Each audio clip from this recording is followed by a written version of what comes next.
बिस्मिल्लाहिर्रहमानिर्रहीम, अस्सलामुअलैकुम। कैसे हैं आप सब लोग। आज कुकिंग विद डिकोर के किचन में बनने जा रही है टमाटो केचप। बहुत ही मज़ेदार बनेगी और बड़ी ही क्विक बनेगी। टमाटर का मौसम है, हम भी इससे फ़ायदा उठाते हैं क्योंकि आजकल लाल लाल सस्ते सस्ते हैं। तो लाल कलर के 2 किलो टमाटर ले लिए हैं, 1 अदद छोटा प्याज, 6-7 लहसुन की कलियाँ, 1 टेबलस्पून अदरक, 2 इंच का टुकड़ा हमने दालचीनी का और 6-7 लौंग ले लेने हैं।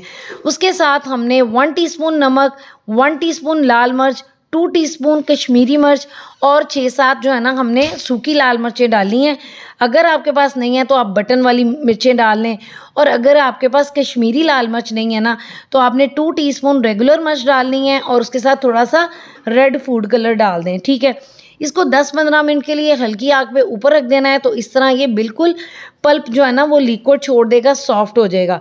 इसके बाद हमने इसको अच्छे से ठंडा करना है और हमने डाल देना है इसको ग्राइंडर में और अच्छी तरह से इसको ब्लेंड कर लें जितना थोड़ा दिल करे। ब्लेंड हो गया। अब हम एक कंटेनर को तैयार कर लेते हैं। उसमें हमने एक जाली लगा दी है।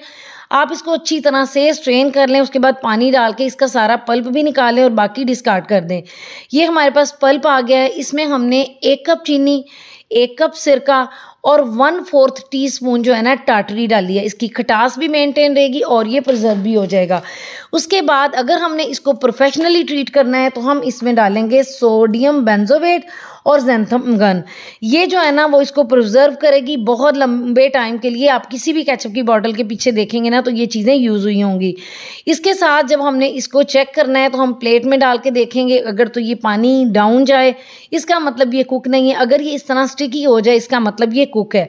इसके बाद इसको अच्छे प्यारे साफ़ सुथरे जार्स में डालिए और अपने डिफरेंट खानों के साथ इस्तेमाल कीजिए। दुआ में याद रखिएगा। बहुत बहुत शुक्रिया।